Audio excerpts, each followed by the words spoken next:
السلام عليكم يا شباب، عاملين ايه؟ اتمنى تكونوا بخير. بصوا، احنا معانا النهارده رحله الغواصه اللي موجوده في العين السخنه. هوريكم المكان بتاع، ما تنسوش ان انتوا تستنوا الفيديو كامل اللي هشرح لكم كل حاجه عن رحله الغواصه على القناه بتاعتي على اليوتيوب باسم اسلام زايد رابل. يلا بينا نشوف المكان ويا رب المكان يعجبكم جدا. احنا دلوقتي كده بقى نخش بقى بالنسبه للمكان بتاع رحله الغواصه. زي ما انتم شايفين الرحلات بتاعتها بتكون ليها رحلتين يوميا، بتكون من الساعه 1 او الساعه 3. دولت الرحلات اللي بتطلع فيهم رحله الغواصه زي ما انتم شايفين. ادي اول حاجه زي ما قلت لكم، اللي هي النقطه بتاعه الحمامات بالنسبه للرجاله وللسيدات، بيكون في 2. ادي المكان بتاع الانتظار، المكان بيسع لحوالي 54 واحد. تمام. وبعد كده هننزل دلوقتي هوريكم المكان نفسه من جوه. بالنسبه للغواصه حاجه في منتهى الجمال زي ما انتم شايفين. المكان زي ما قلت لكم بيسع لحوالي 54 فرد.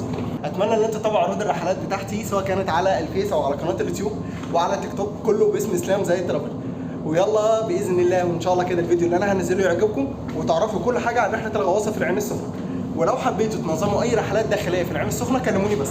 شكرا جدا لكم.